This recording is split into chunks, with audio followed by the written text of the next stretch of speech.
अस्सलाम वालेकुम, नमस्कार, सत श्री अकाल एंड गुड इवनिंग। मैं हूं आरज़ू काज़मी और आप देख रहे हैं पॉइंट ऑफ व्यू। हमें जी जॉइन किया साजिद ताड़ साहब ने, बहुत शुक्रिया सर कि आज आप आए। My pleasure, thank you. और सर गुरु नानक के जो है जन्मदिन था और उसकी सबसे पहले आपको बहुत बहुत मुबारकबाद। और बहुत मुबारकें। मैं आपके देखने वालों को, अपने सरदार भाइयों को, अपने हिंदू भाइयों को, सबको बहुत बहुत मुबारकें हो उसकी। आज today was the day, Khalsa was reason. और मैं समझता हूँ कि सिखों की बहुत बड़ी कंट्रीब्यूशन है हमारे उस रीजन के अंदर अगर देखा जाए। और द ओनली और बिलखसूस आरजू, मैं क्योंकि खुद जट बरादरी से हूँ और खासकर इस रीजन से वाहिद रूलर जो थे महाराजा रंजीत सिंह थे, हीरो थे इस एरिया के, जिनकी जो उनका रूल था वो काबुल तक था। फर्स्ट लोकल हीरो जो काबुल तक गए। I was a great fighter. मैं समझता हूँ उनको हीरो समय, भगत सिंह हमारे हीरो। और उनकी कंट्रीब्यूशन। और मैं कई राइटर से, खुशवंत सिंह से बड़ा इंस्पायर्ड, मैं उनकी हर किताब पढ़ी मैंने।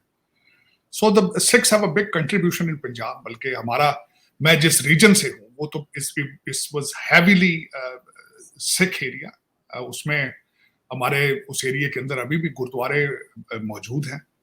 बिलखसूस करतारपुर जो है वो रिसेंटली इस बहुत बड़ी अचीवमेंट मैं समझता हूँ पाकिस्तान की तरफ से, specially on the border to normalise the relationship. I hope कि वो move forward with the same spirit. और दूसरा एक साथ ही था, आज से कुछ दिनों पहले मुंबई अटैक की एनिवर्सरी थी। उस पर जितना अफसोस किया जाए कम है।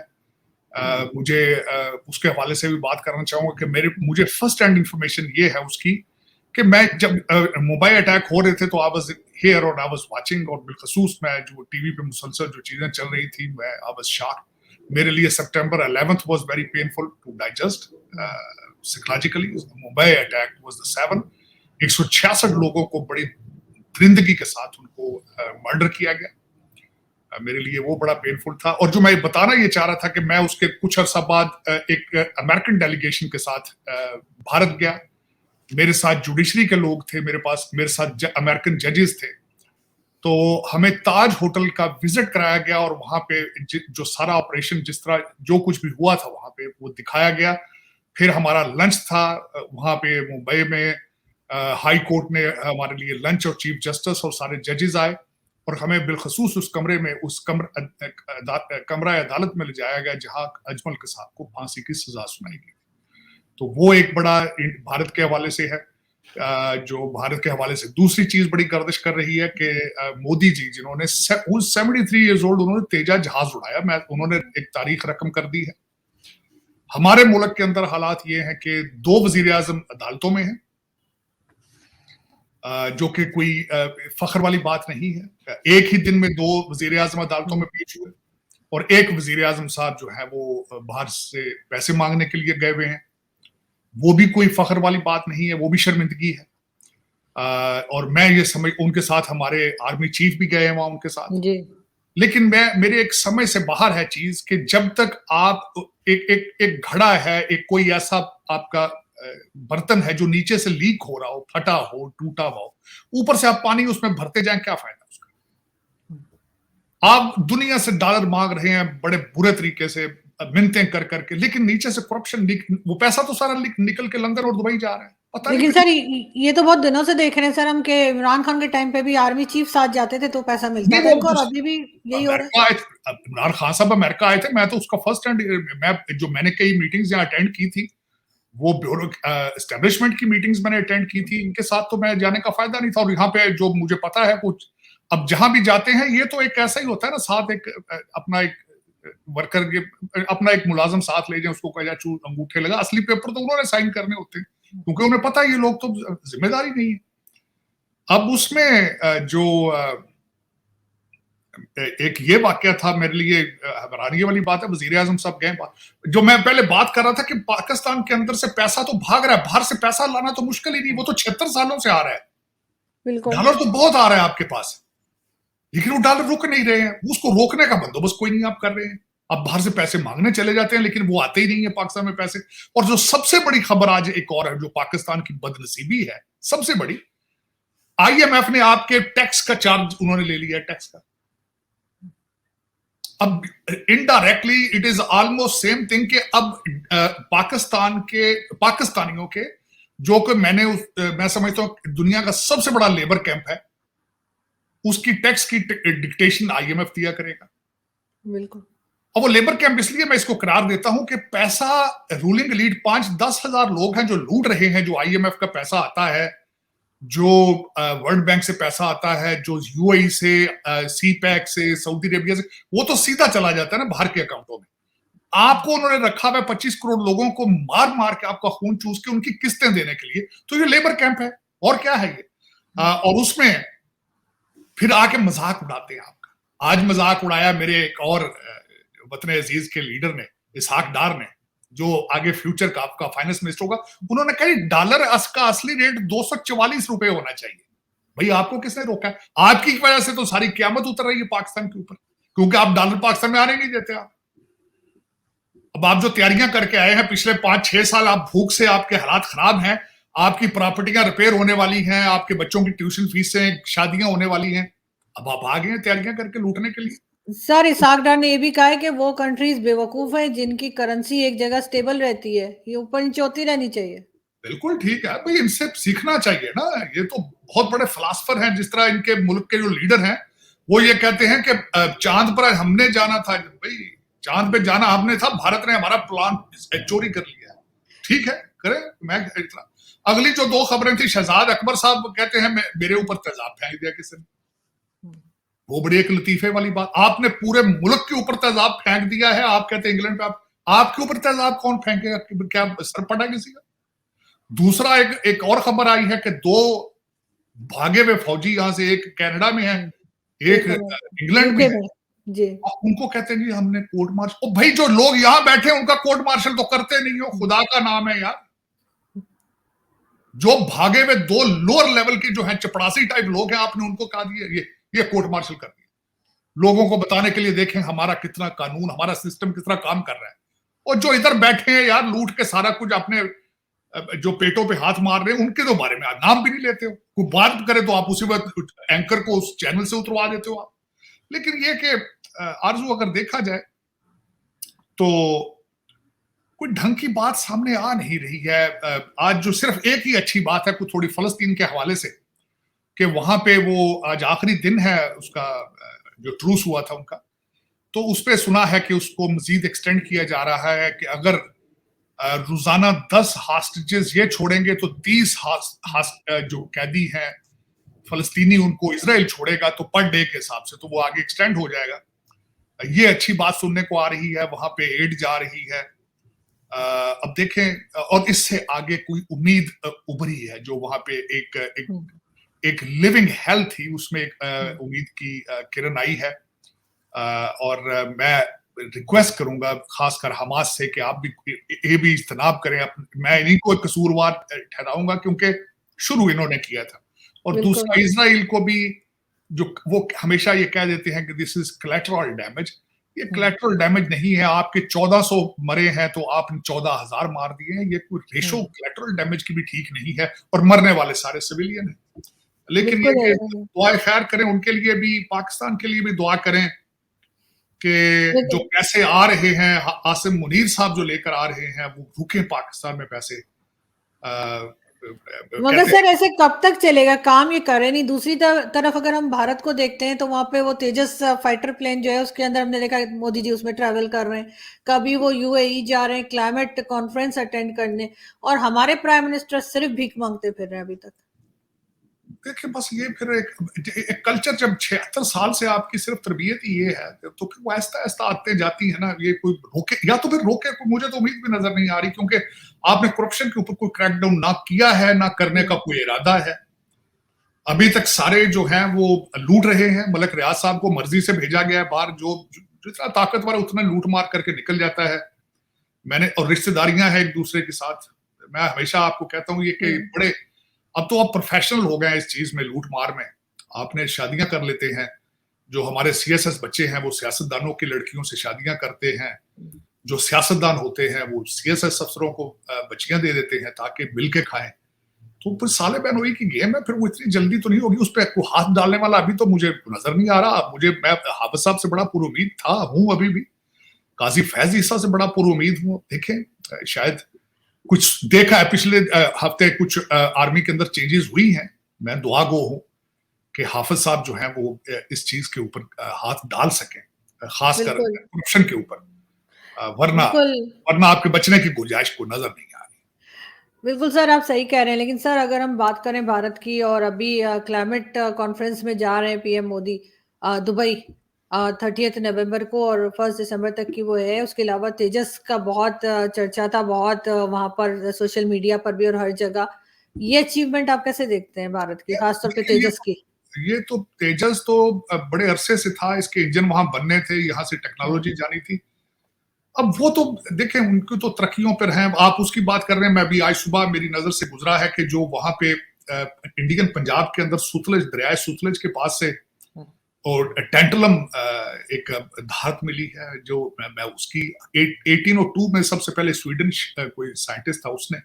तो वहां पे तो हालात डिफरेंट है, लोगों के अंदर प्राइड है, नेशनलिज्म है, लोग समझते हैं कि हमने अपने कंट्री के लिए कुछ करना है, हमें कोई लेगेसी हम कुछ छोड़ के जाएं, लोग हमें अच्छे लफ्जों से याद करें। हमारा वो प्रायोरिटीज नहीं है। आप पैदा पाकिस्तान में होते हैं, लेकिन पैदा होते ही आप लंदन के ख्वाब, टोरंटो के ख्वाब देखना शुरू कर देते हैं, जो कि ट्रेजेडी है। जो अमीर लोगों के बच्चे हैं वो जहाजों पे चले जाते हैं, जो गरीब हैं वो पैदल भाग रहे हैं, और रोकने का आपका कोई प्रोग्राम नहीं है, प्राइड नहीं है।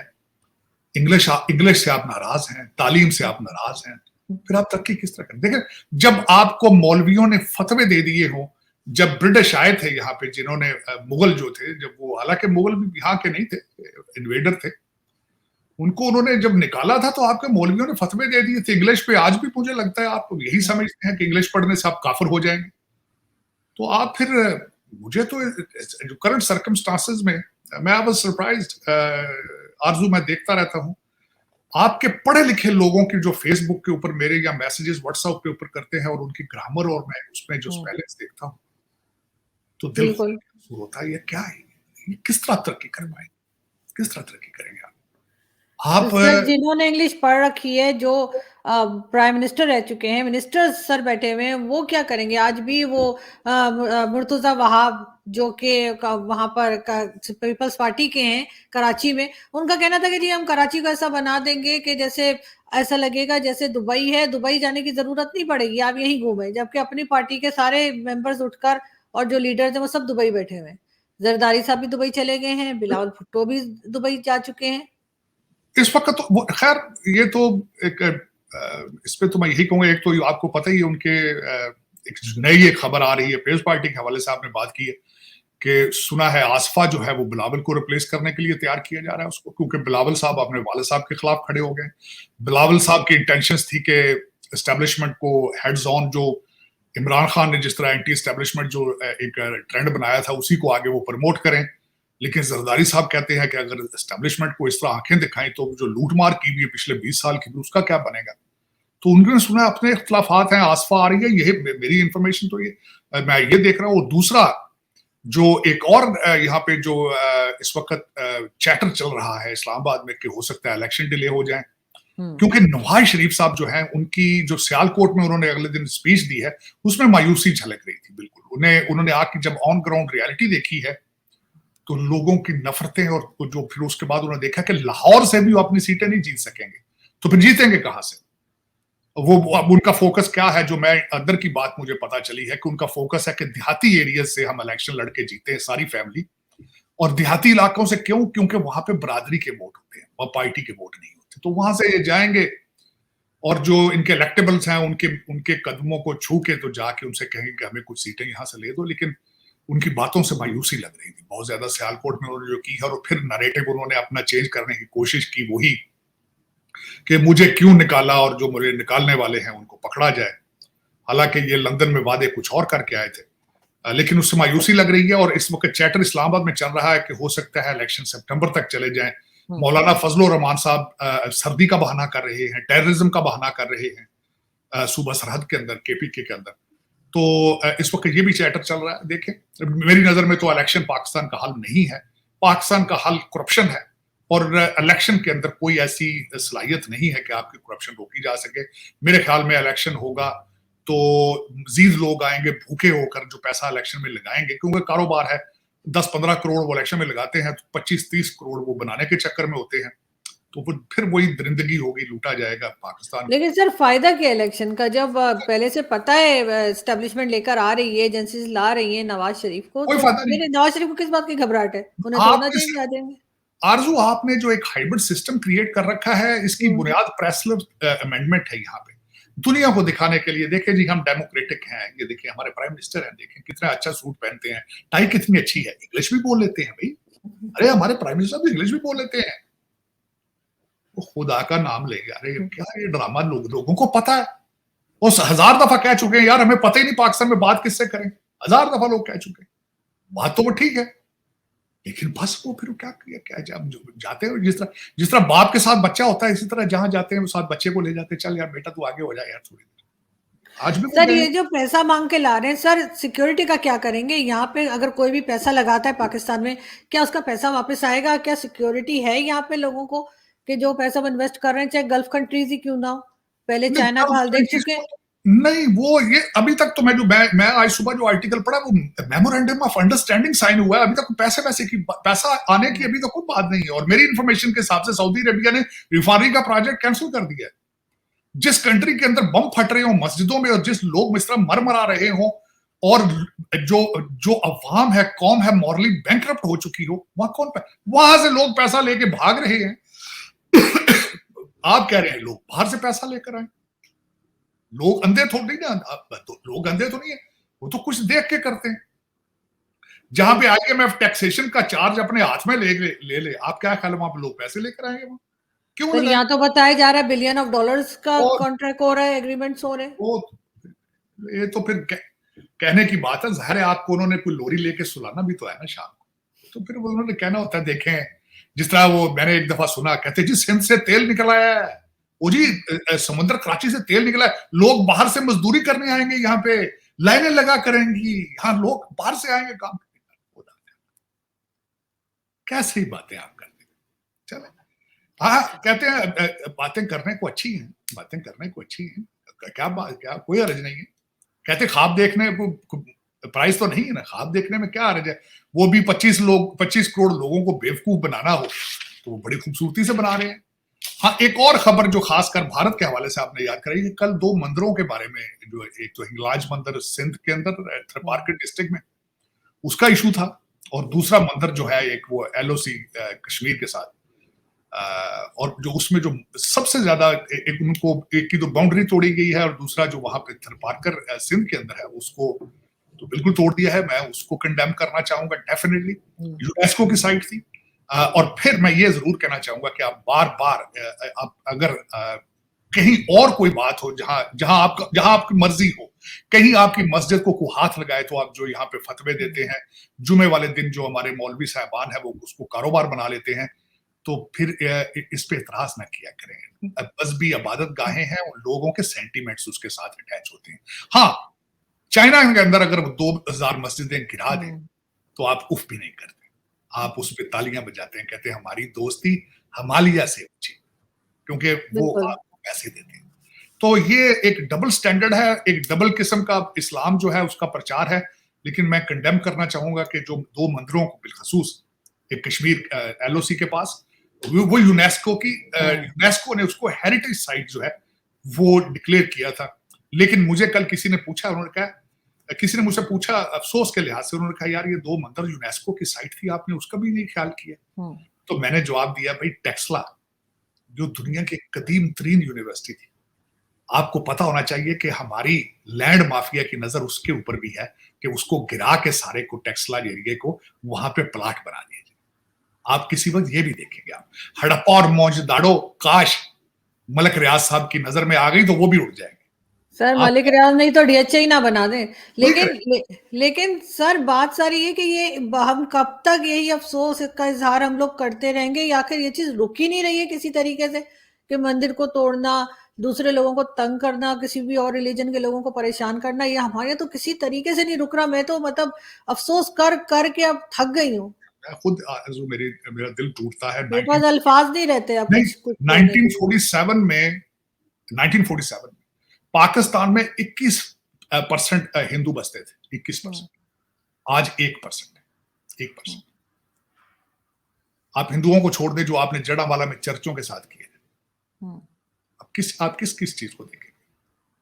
दुख है, क्या करेंगे? दुख है, शर्मिंदगी है, दुख है, इस पे और क्या हो सकता है? चल, और मैं गारंटी देता हूं, it's nothing to do with Islam, nothing to do with Islam. Islam ने आपको कवायद बताए हैं कि आपने हालते जंग में भी किसी इबादतगाह को हाथ नहीं लगाना, आपने सब ग्रीन ट्री को भी नहीं काटना, औरतों बच्चों को बुजुर्गों को हाथ नहीं लगाना। अगर ये कह रहे हैं ना कि हम इस्लाम को सर्व कर रहे हैं, तो आप इस्लाम को भी सर्व नहीं कर रहे, ये कारोबार है, कारोबार। डेवलपिंग कंट्रीज के इस्लाम के नाम पर जी बड़ा बहुत अच्छा कारोबार है। मैं बता रहा हूं कि ये इसके ऊपर हमारे दुनिया का सबसे सेकंड बिगेस्ट रिलीजन, एक भी कंट्री मुझे आप बता दें जो आपको आपकी आइडिया मैं किसी को कह सकूं देखें जी वो कितना खूबसूरत कंट्री है, किस खूबसूरत तरीके से उसको मैनेज किया जा रहा है। फिर सर ये सारी मस्जिदें तोड़ देना, सारी मस्जिदों को तोड़कर और बना ले अपने हाउसिंग स्कीम्स बना ले, मस्जिद क्यों नहीं तोड़ते है?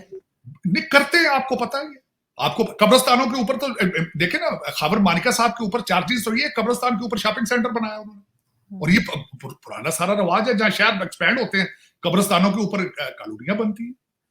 सर कब्रिस्तान पे तो कर लिया उन्होंने, कोई मस्जिद भी तोड़ के दिखाएं तो मैं मानूं इनको कि ये मस्जिद तोड़े और इनको कुछ ना कहे, अगर किसी में हिम्मत है।